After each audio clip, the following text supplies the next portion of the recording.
Probenzimmer, der Podcast aus dem Musiktheater an der Wien. Heute mit Kai Weßler.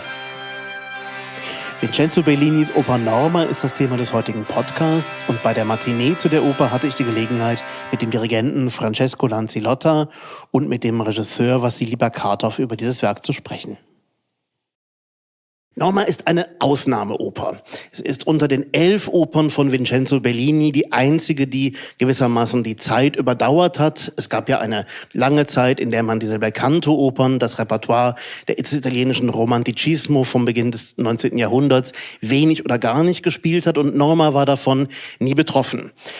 Vincenzo Bellini ist der jüngste der 3 Komponisten dieser Ära, Rossini, Donizetti und eben Bellini, 1801 in Catania geboren und ausgebildet am Konservatorium von Neapel. Also er ist der einzige auch dieser italienischen Komponisten, die nicht im Wesentlichen durch Norditalien geprägt sind, sondern durch Süditalien und vielleicht auch die Sinnlichkeit dieses Landstrichs und der neapolitanischen Tradition ihre Prägung hatten.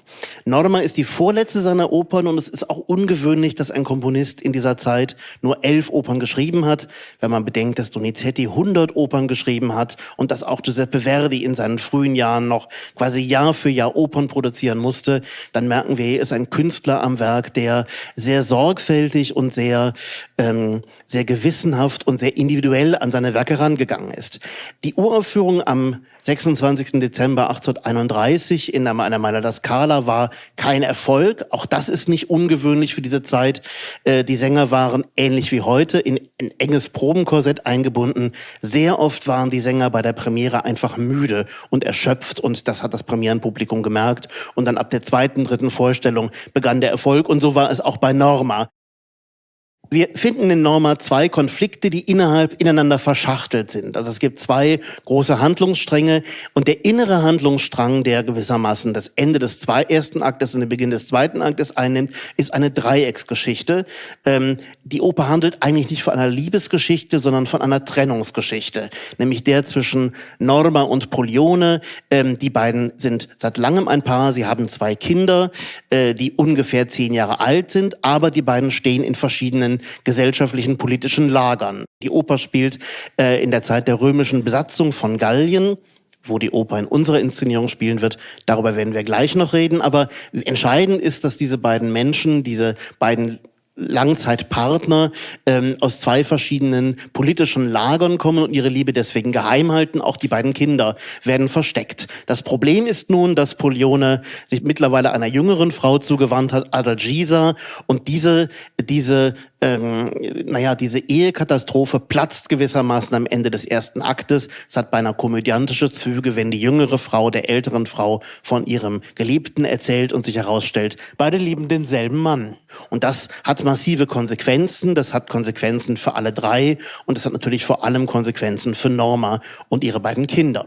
Darum herum gebaut ist eine politische Geschichte, denn Norma ist nicht nur eine Frau aus dem einen eben nicht römischen Lager, sondern sie ist zugleich eine Frau, die innerhalb ihrer Gruppe eine Entscheidungsgewalt hat, die eine Führungsposition innehat, zu der man aufschaut und die vor allem den Konflikt zwischen diesen beiden Gruppen, eine losbrechende Rebellion, seit vielen Jahren verhindert. Sie tut das im Stück dadurch, dass sie sagt, sie alleine weiß, was der Kriegsgott Irminsul will. Auch da gibt's in der Inszenierung von Vasily Barkhatov eine Übersetzung. Aber das Entscheidende ist, Norma verhindert den offenen Ausbruch dieses Konfliktes zwischen den beiden Gruppen. Und in dem Moment, wo klar wird, dass sie und Pollione keine gemeinsame Zukunft haben, muss sie sich entscheiden, wie sie reagieren wird. Und diese Handlungsoptionen, also soll sie gegen Adalgisa vorgehen, soll sie möglicherweise vernichten, soll sie Pollione strafen, indem sie die gemeinsamen Kinder tötet? Soll sie Pollione vernichten, indem sie endlich zur Rebellion aufruft? Oder richtet sie Aggression gegen sich selbst? Alle diese Handlungsoptionen werden in der Oper durchgespielt und das nimmt den 2. Akt ein. Auch darüber werden wir nachher noch sprechen. Bevor wir das tun, reden wir ein bisschen über die Musik, lieber Francesco. Diese Rolle der Norma ist so gilt als unglaublich anspruchsvoll. Ich habe vorhin gesagt, der Mount Everest für Soprane. Was macht diese Rolle so schwer? Was macht diese Rolle so fordernd für die Sänger? Yeah, the Norma roles is very difficult for a soprano, but not only technically, actually. But it's very difficult if we have to speak about the interpretation of Norma, because the character is very complex, because there is the theme of the infanticide, there is the theme of love between her and Pollione, there is the theme of the friendship between her and Adalgisa, and there is the theme of the betrayal of her works, of her job, sorry. So all these themes makes this character very, very complex. So that's why in the 2025 we need singers that think not only to be a great vocalist, just to sing, agility, high notes, because today I think is not enough. We really need a great interpreter, and actually we have here. So I'm very lucky. Yeah. Das ist vielleicht auch einer der Gründe, warum so viele unterschiedliche Sängerinnen diese Rolle gesungen haben. Also Sängerinnen, deren Schwerpunkt eher auf der Koloratur lag, aber auch viele dramatische Sängerinnen. But I don't think this is the focus for Norma. I think that the focus is to have a singers that really understand which kind of theater Bellini wrote with Felice Romani, the librettista. Because Norma is actually really a revolutionary opera, because try to think about the structure of the opera. We are in the 1831, actually, so in the real period of the melodrama. And the classical melodrama has a structure really clear. So in the aria, cavatina, the bridge, the cabaletta, and then duetto, and then concertato finale del primo atto, just an example. But Bellini destroyed this structure because he just want to follow the develop of the dramaturgia. So just think about the second part of the second act. There are no arias, and a lot of incredible melodies, of course, that Bellini used to describe what is happening on the stage, and especially starting from In mia mano al fin tu sei until the end. Or think about the finale primo. In the melodrama operas, there is always the grande concertato, no? Just think about the opera by Rossini or Donizetti. But Bellini doesn't need this great concertato of the finale primo, and so he writes a trio. And terzetto, just in the end of the terzetto there is the coro, but it's not actually so important. So why? It's because he needs this kind of new structure. Excuse me for the example. This new structure to explain to us the develop of the dramaturgia. The only one that has a classical aria is Pollione, the first one. So cavatina and cabaletta, okay. But because sometimes we think that the bel canto music in the Italian opera is just for melody, beautiful melodies and stuff. But it's really more complex than. Try to sing just for example to the choose of the tonality. So try to think the first duetto between Norma and Adalgisa. They are talking about love, a beautiful love. Adalgisa think about Pollione, and Norma as well. She think about her love, how she was happy with him. So it's kind of beautiful duetto, no? Very, very nice. But the tonality that Bellini choose is F minor.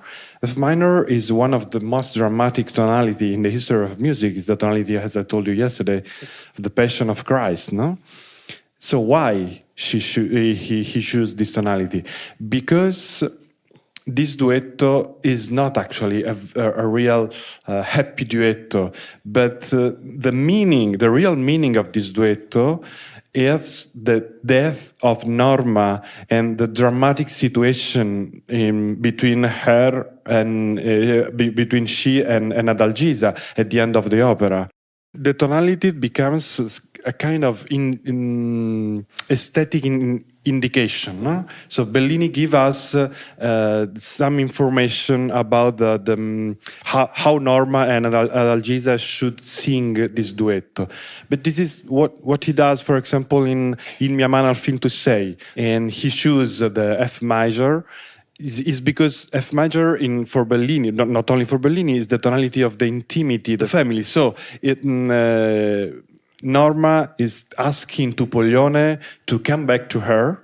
So that's why Bellini chose this tonality. But then when Poglione say no, I don't want to come back to you, I want to stay with Adalgisa, the tonality changes. So another indication. Try to think that Romani and Bellini decided to use a very particular Italian verso. You know, the Italian language is built on the verso ternario, quaternario, until the endecasillabo. Each verso has different characteristic, rhythm characteristic, accent. Even here, when Romani and Bellini choose a verso, it's because this verso has a kind of some characteristic, and they need this verso to build the develop of the drama. So that's what I told you before. The Italian opera in this period is not so easy as we can think. It's really more complex. And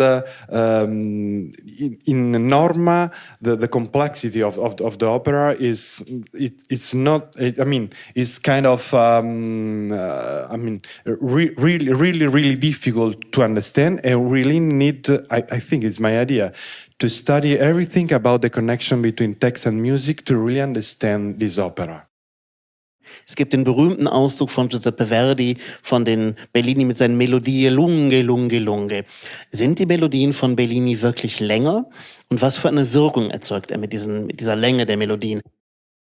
In music, you can explain everything. You can explain the structure, the develop of the harmony, and but there is something that you really can't explain. And this is the Bellini's melody. He was maybe the most great composer for melody, and no one in the history of music, maybe in the Italian history of music, could have write melody as Bellini. And I really don't know why. It's really impossible to explain. It's impossible to explain why do, fa, mi, fa, so, fa, mi. It's a really easy melody. But why, if Bellini write these 4 notes, these 4 notes are the most beautiful notes ever written in the history of music? I don't know. So really, I don't know. And I mean, I conducted Norma kind of 10 times in my life, but each time that I conduct In Mia mano al fin tu sei, I start to cry. Why? I really don't know. It's try to sing to the last melody of Norma, De non volerli vittime. Wow, I mean, how can you can't cry? Hear the incredible music, just tararirara, tararirara. It's really easy, but the melody is so impressive that you can start to don't cry. Es ist so einfach, mit vielen Mitteln, mit großer harmonischer Komplexität Wirkung zu erzielen. Und es ist so schwer, das mit wenigen Mitteln zu tun. Und man ist immer wieder verblüfft. Ich kann es nicht, haben es gerade ihn singen gehört, mit wie wenigen Mitteln Berlin das macht, mit einer sehr einfachen Begleitung und sehr einfachen Melodien. Lieber Francesco, vielen Dank für das Gespräch. Ja, Vasily, wir kennen diese Konflikte zwischen Galliern und Römern aus Asterix-Heften oder aus unserem Lateinunterricht. Aber natürlich ist das nicht der Ort, an dem die Produktion spielt, denn wir wollen etwas über moderne Menschen erfahren, über wirkliche Menschen. Also, was ist dein Zugang zu diesem Stück? In welche Situation bringst du uns? First of all, there is no enemies or two nations or Romans, Gauls, Druids or whatever. It's the one country and one Gesellschaft. There's no Romans or others. This is not a story about some exact country, but the audience will notice some similar things to the historical accidents that humanity went through around 100 years ago in different parts of Europe and world, let's say. To be clear, it's not politically. I mean, this line of the sujet is not the occupation. It's the change of the political regime, which is, for me, much more scary, because to be controlled by foreigner, it's one thing, but to be controlled by your yesterday neighbor, by your own neighbor, your brother, it's under different circumstances. It's a little bit more scary and more weird. Yeah? Aber wie erzählt man einen politischen Systemwechsel? We have a set which is like a ceramic factory, and by the architecture you can see it's a little bit related to the religion, but not as a church, but let's say kind of ceramic factory related to Vatican or some other beautiful, full of churches place. And before the ouverture, we see that they are the workers, the ladies. They are producing the beautiful statues, different one like Saint John, some angels, Madonna, like not really icons, not the religious, not for the churches, but as a kind of, and also there is like a Greek Lycaon. The head on the top. So they're doing different beautiful statues from Renaissance, related to religion or not. But as art, not as religious artifacts. Yeah, as art. Yeah, and then suddenly the group of riots, the revolutionary crowd, enters, crash the statues. And explain to the ladies that the life changes, and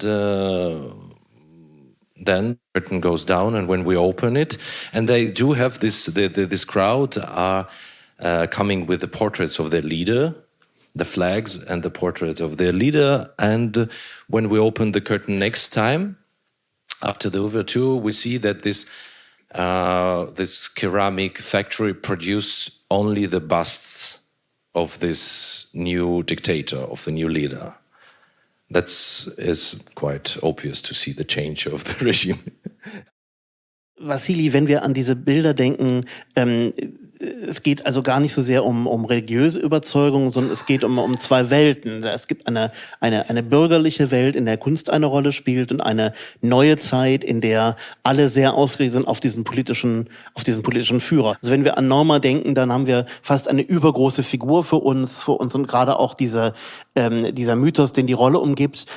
Wie erzählst du die Geschichte und was ist die Tragik von Normas Situation? The main tragic of her situation is that the rules and the values that she put on herself and thinks that whole her society follow the same rules. It's became her personal curse, because she, as I always say, she's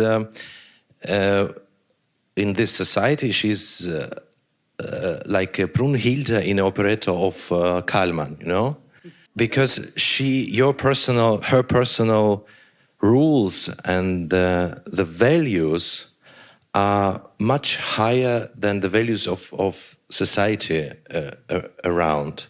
And she is, actually her tragic is that she is the only person who follows this laws, values and rules.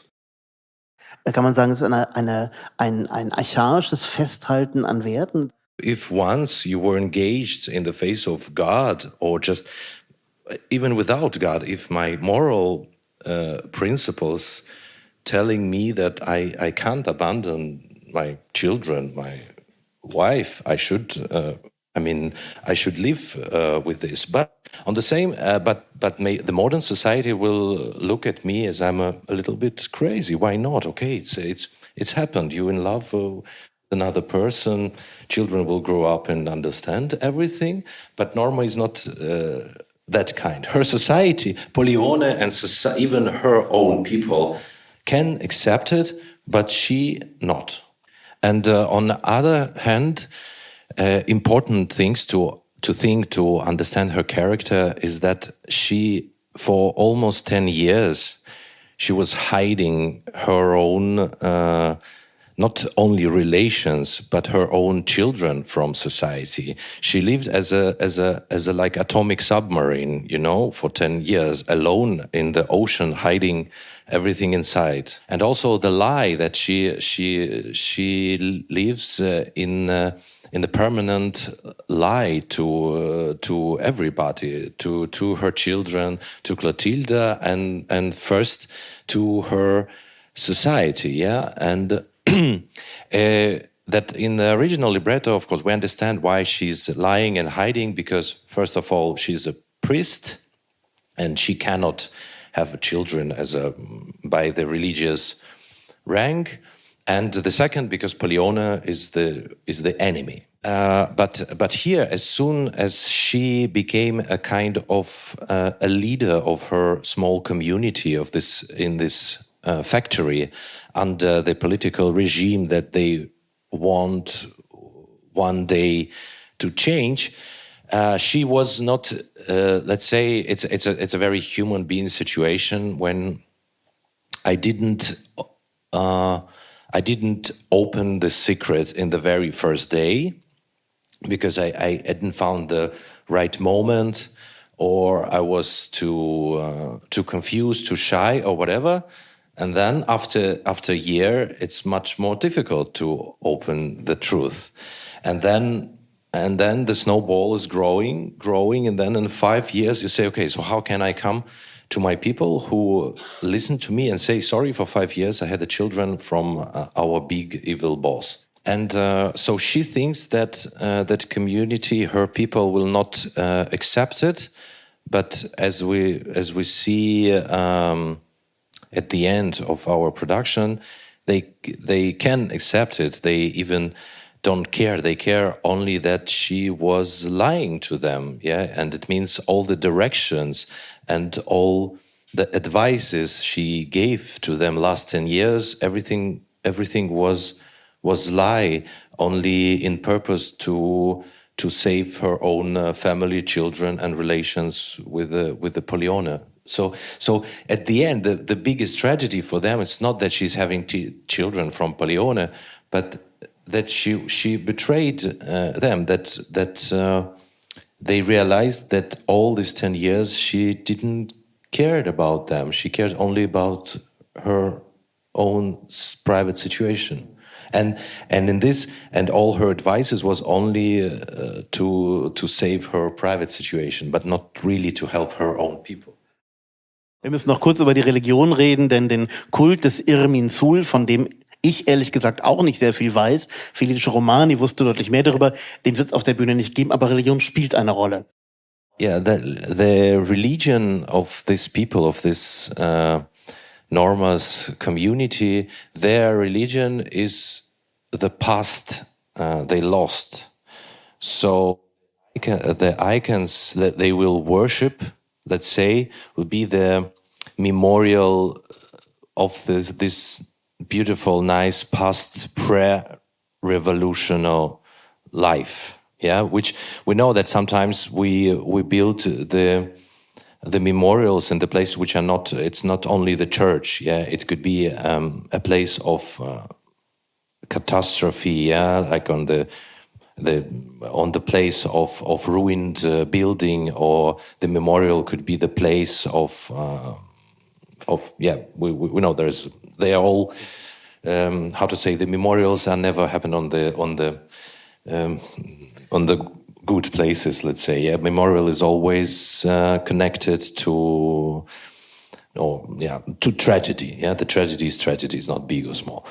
So that's why their religion and their memorial is the arrest things which they saved from this past life. Gibt es überhaupt eine Möglichkeit des Widerstandes? Glaubst du daran, dass man dieses System verändern könnte, oder müsste man es anders verändern, als diese Menschen das tun würden? Like the society here in this piece, they are going through the same process as any society under such a under dictatorship. Yeah, it's like resist or not resist. That is the question of that people. Because in the second act, there is a wonderful choir when we wait for Oraveso, who speaks to Polione in his office, let's say, and should bring to Oraveso should bring to his community some news about the future, what's going on, and they are during this, because the when you wait, the Erwartung is the most terrible when you have no news. It's the most terrible moment when you don't know. It's